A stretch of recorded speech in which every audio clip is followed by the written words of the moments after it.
महाराष्ट्र में 2 दिन पहले एक राजनीतिक भूचाल हुआ, जिसके तहत 1 साल पहले बाला साहब ठाकरे की शिवसेना टूटी और ठीक 1 साल बाद शरद पवार जी की एनसीपी के 2 फाड़ हो गए। कुछ लोग इसको बगावत कहते हैं। वैसे शरद पवार जी के भतीजे अजित पवार, इन्होंने पहले भी एनसीपी का दामन छोड़ के बीजेपी का दामन 2019 के विधानसभा चुनाव के बाद डिप्टी चीफ मिनिस्टर की शपथ लेकर बीजेपी के साथ हो गए थे। कुछ घंटों की वो सरकार रही और वो फिर किनारे कर गए, तो उनकी पहले भी एक बगावत हो चुकी है। अब उसके बारे में फिलहाल जो जानकारी देवेंद्र फडणवीस और शरद पवार जी के माध्यम से ही बाहर आई, उससे ये पता चला कि शरद पवार और देवेंद्र फडणवीस, इनके बीच में ये डील हुई थी, उनकी मीटिंगें हुई थी, उसमें बीजेपी के वरिष्ठ नेताओं की सहमति हुई थी और 2019 की एनसीपी अजित पवार और देवेंद्र फडणवीस मुख्यमंत्री और उप मुख्यमंत्री, ये बगावत एक सोची समझी राजनीति थी, रणनीति थी।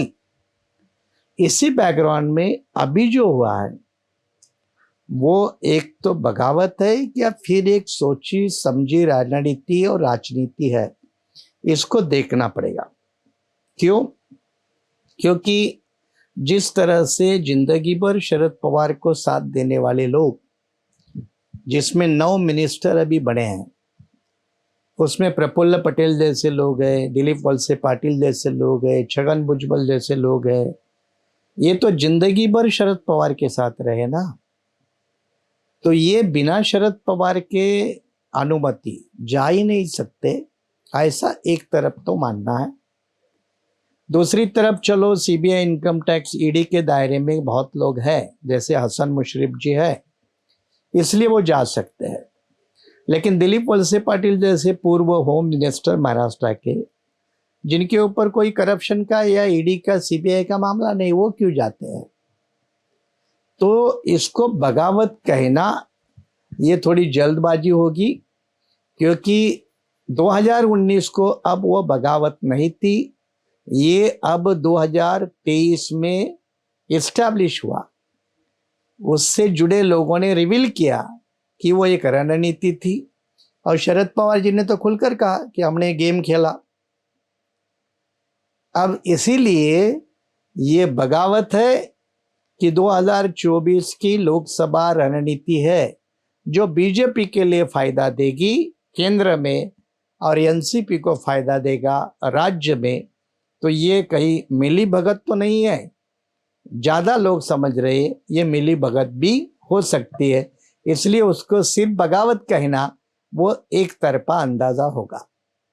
इसके पहले महाराष्ट्र में जो शिवसेना में 2 फाड़ हुए, एकनाथ शिंदे, उनके अन्य सहकारी, कुछ अपक्ष जिनको बीजेपी ने ही एकनाथ शिंदे जी के पास भेजा, ऐसे कुल मिला के 40 एमएलए, इनके ऊपर एंटी डिफेक्शन के मामले हैं, इनके ऊपर पार्टी के व्हिप का उल्लंघन का मामला है, इनकी पार्टी सदस्यता और उनके अधिकार को लेकर चुनाव आयोग, सर्वोच्च न्यायालय, इनके सामने बहस हो गई, कुछ फैसले आ गए। चुनाव आयोग ने पार्टी का नाम शिवसेना, चुनाव चिन्ह ये फ्रीज किया। इससे दोनों का नुकसान हुआ, क्योंकि सिंबल फ्रीज होना एक बड़ी बात होती है। फिर पार्टी का नाम यूज करने के लिए मना करना, ये भी बड़ी नुकसानदायक चीज होती है। फिर सुप्रीम कोर्ट ने एंटी डिफेक्शन को मामले को लेकर महाराष्ट्र के असेंबली के वर्तमान स्पीकर जो बीजेपी के हैं, नॉर्वेकर, इनको कहा है कि आप अपना इसके बारे में फैसला दे दे। अब सुप्रीम कोर्ट का जजमेंट आकर लगभग 6 महीने का होने तक समय आ गया, अभी तक कोई फैसला नहीं, क्योंकि स्पीकर कितना समय लेगा ये स्पीकर के ऊपर है। और इसीलिए जिस तरह एकनाथ शिंदे के समय में या उस मामले में जो स्पीकर का रोल है, जो बीजेपी के पक्ष में है, जो कानून के खिलाफ है, जो कानून से सुसंगत नहीं है, जो संवैधानिक पोस्ट पर बैठे हुए जो लोग, जिनको संविधान मोरालिटी का पालन करना चाहिए, वो मोरालिटी बीजेपी के लोग कई बार ताक पर रखते हैं, उनको ध्वस्त कर देते हैं, चाहे गवर्नर हो, चाहे स्पीकर हो, चाहे और कोई हो। और इसीलिए जिस तरह एकनाथ शिंदे के मामले में स्पीकर ने अभी तक कोई फैसला नहीं किया, उसी तरह इस मामले में भी स्पीकर कोई फैसला जल्दबाजी में नहीं करेगा। तब तक 2024 के लोकसभा और राज्य के विधानसभा चुनाव आएंगे, मामले रफा दफा होंगे। इसमें फिर कानून प्रक्रिया को समझने की जरूरत है। एनसीपी के जो 53 एमएलए हैं, उसमें से 9 एमएलए, लेकिन ये टोटल 9 एमएलए नहीं है, उसमें 2 एमपी है, इन्होंने शपथ ली है। अब देखो, अजीत पवार के पास अभी तक कितने एमएलए है उसकी लिस्ट भी पूरी अजीत पवार ने नहीं दी है। जो भी दी है वो लोग अब उससे कट रहे हैं। कुछ लोग कह रहे हैं कि हमको धोखे में रखकर हमारे सिग्नेचर लिए हैं या करवाए हैं। इसलिए कई एमएलए अभी तक कौन किधर है, किसके पाले में है, चाचा के साथ कौन और भतीजे के साथ कौन, इसलिए चाचा भतीजा दोनों ने कल मीटिंगें अलग अलग बुलाई है। नेचुरली अजीत पवार के साथ बीजेपी की ताकत है, सरकार की ताकत है, और बाकी जो एनसीपी है उसके पास शरद पवार नाम की ताकत है। लेकिन देखो, शरद पवार जी ने कहा था कि हम कोई अदालत नहीं जाएंगे, कोई कार्रवाई कानूनी नहीं लड़ेंगे, हम सीधे जनता के बीच जाएंगे।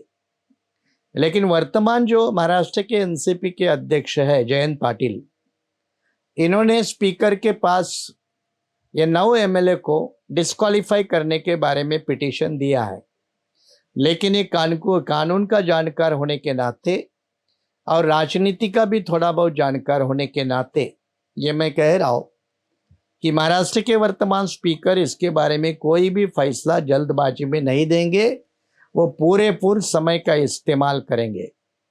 और जब तक स्पीकर कोई फैसला नहीं देता है तब तक सुप्रीम कोर्ट में जाने का कोई मतलब नहीं है। शिवसेना इसी तरह सुप्रीम कोर्ट में गई थी, सुप्रीम कोर्ट में बेवजह 6 महीने खराब हो गए, और 6 महीने के बाद सुप्रीम कोर्ट ने कहा कि इसका फैसला स्पीकर को करने दो, और स्पीकर के फैसले के बाद फिर अगर गलतियां है तो हमारे सामने आना। तो इस मामले में भी वही होगा, स्पीकर जब तक फैसला नहीं करता तब तक कोर्ट में जाने का कोई मतलब नहीं। इसके बीच दरमियान शरद पवार जी को या उनकी एनसीपी को जो मेंबर ऑफ पार्लियामेंट है उनके खिलाफ भी डिस्क्वालिफिकेशन प्रोसेस शुरू करनी चाहिए। वो लोकसभा के दायरे में आती है। 9 एमएलए जो भी कुछ एमएलए मंत्री बने हैं वो महाराष्ट्र विधानसभा के दायरे में आते हैं। लेकिन कुल मिला के भाई जो कह रहा हूँ कि लड़ाई इसमें कानून की बहुत लड़ी जाएगी, लेकिन उससे ज़्यादा कुछ निकलेगा नहीं। क्यों नहीं निकलेगा? क्योंकि तब तक समय चला जाएगा और 2024 के चुनाव नज़दीक आएंगे। चुनाव के समय तक ये लड़ाई लड़ी जाएगी, उससे ज़्यादा कोई निकलेगा नहीं।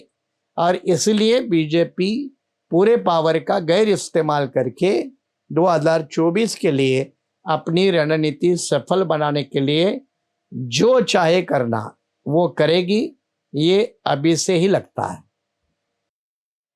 ये होने के पीछे प्रमुख कारण कौन से है? तो मैंने अभी भी कहा था कि बीजेपी किसी भी कीमत पर पावर खोना नहीं चाहती। महाराष्ट्र में 105 एमएलए आने के बाद उनको सत्ता से दूर रहना पड़ा। महाराष्ट्र में महाविकास आघाड़ी का हमारे जैसे छोटे दलों को लेकर भी एक बड़ा गठबंधन बना, जिसका नुकसान बीजेपी को हुआ। इसलिए बीजेपी ने महाविकास आघाड़ी की कमर तोड़ने के लिए पहले शिवसेना को दो फाड़ कर दिए, अब एनसीपी को दो फाड़ कर दिए।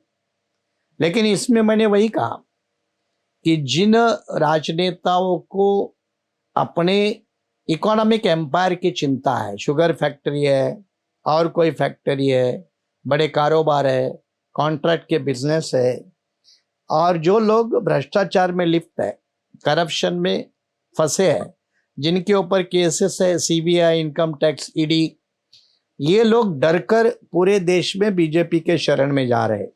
चाहे मामले वेस्ट बंगाल के हो, चाहे मामले उत्तर प्रदेश के हो, चाहे मामले महाराष्ट्र के हो। इसलिए महाराष्ट्र के भी कुछ एनसीपी के लोग चाहते थे कि हम बीजेपी के साथ मिलकर शांति से रहे, जैसे एकनाथ शिंदे के लोगों ने किया है। इसलिए इसमें भी कुछ लोग चले जाएंगे। अब उनके लिए पॉलिटिकल मोरालिटी नाम की कोई चीज नहीं है। पावर ही उनके लिए सब कुछ है, सत्ता ही उनके लिए सब कुछ है, और इसलिए वो संविधान की शपथ तो जरूर लेते हैं, लेकिन संविधान की धज्जियां उड़ाते हैं। और बीजेपी ने तो संविधान की धज्जियां उड़ाने के लिए गवर्नर, स्पीकर, पार्लियामेंट, मीडिया सभी का इस्तेमाल करती है। और इसलिए ये सारे खिलाड़ी जो है इसमें, उनके पास कोई पॉलिटिकल मोरालिटी नहीं है। बाबा साहब अंबेडकर ने संविधान सभा में अपने आखिरी भाषण में किसी भी लोकतंत्र, प्रजातंत्र के मजबूती के लिए राजनीतिक नीतिमत्ता, पॉलिटिकल मोरालिटी की जरूरत है, उसके बिना प्रजातंत्र ठीक से नहीं चलेगा, ये बार बार कहकर देश को चेताया था। लेकिन अपने देश के पॉलिटिकल लीडर, पॉलिटिकल क्लास, राजनीतिक पार्टियां, इनको इस बाबा साहब की बात सुनने के लिए फुर्सत नहीं, क्योंकि उनके लिए प्रजातंत्र, लोकतंत्र ये कोई मायने नहीं रखते। इनके लिए सिर्फ और सिर्फ सत्ता मायने रखती है, पावर मायने रखती है। ये सारे घमासान में एंटी डिफेक्शन लॉ कहा है, जिसको बड़े गाजे वाजे के साथ 1985 में संविधान के 10वें सूची में ऐड किया गया। कुछ लोग लकी भी, लेकिन पिछले 10 साल के अंदर यह बिल्कुल साफ साफ लगने लगा है कि संविधान के 10वें सूची में जो एंटी डिफेक्शन लॉ है, पक्षांतर बंदी कानून जो है, वो डिफेक्शन रोकने में सक्षम नहीं है।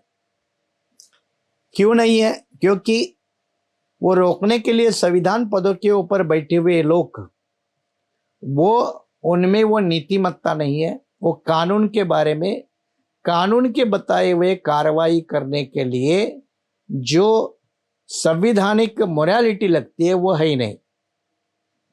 फिर न्यायपालिका की अपनी मर्यादा है, न्यायपालिका के पास अपने समय नहीं है। कौन से मामले जल्दी सुनवाई करने, देखो ना जम्मू कश्मीर का विभाजन का मामला, अब इतने 2-3 साल के बाद जुलाई में सुनवाई हो रहा है। क्या सुप्रीम कोर्ट फैसला देगा? क्या अभी फैसला देके उस विभाजन को रद्द करेगा सुप्रीम कोर्ट? जो अभी मुमकिन नहीं होगा। इसी तरह से कानून प्रक्रिया भी इनडायरेक्टली एंटी डिफेक्शन को फ्यूअल करती है, मदद करती है।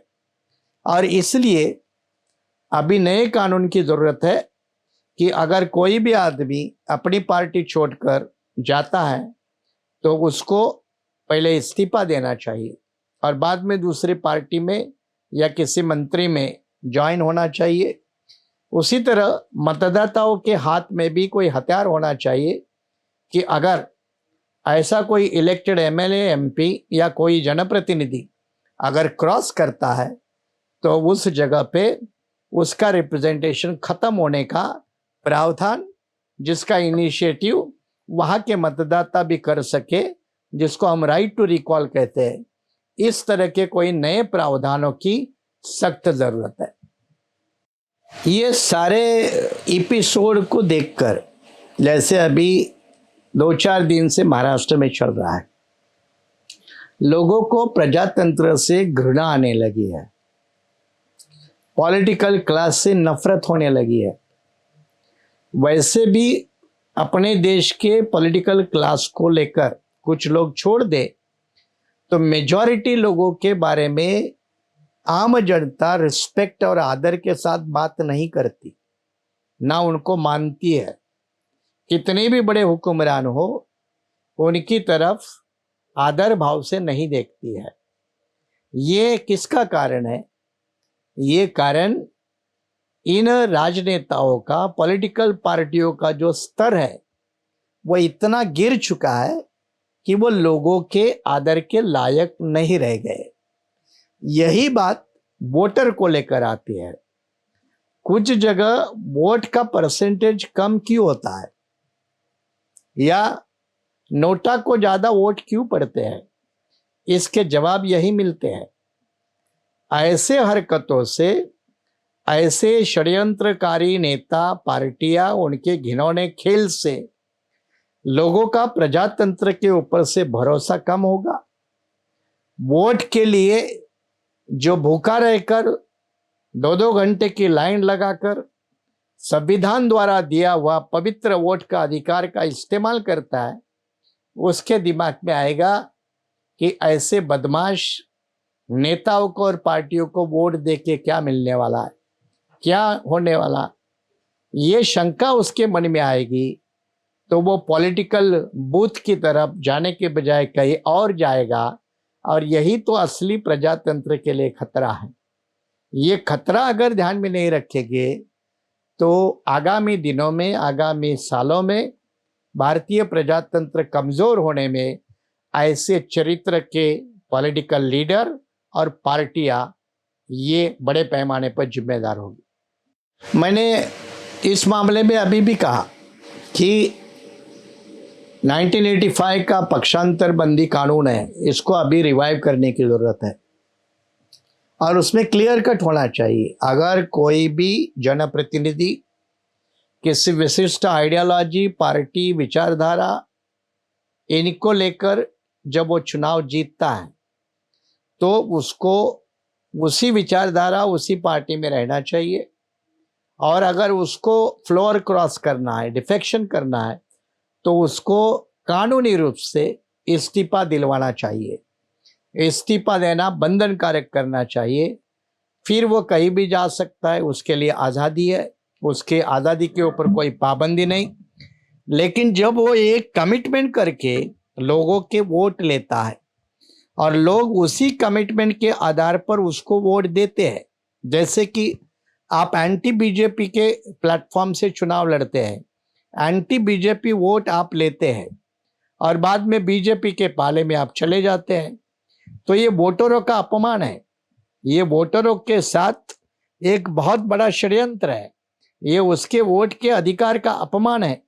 और इसीलिए पक्षांतर बंदी कानून बड़े मात्रा में बदलने की जरूरत है और किसी भी कीमत पर डिफेक्शन करने के पहले इस्तीफा दो, ये एक तरह से प्रावधान करना चाहिए। फिर मैक्सिमम 3 बार डिफेक्शन करने के बाद डिफेक्शन का कोई प्रावधान ही नहीं होना चाहिए।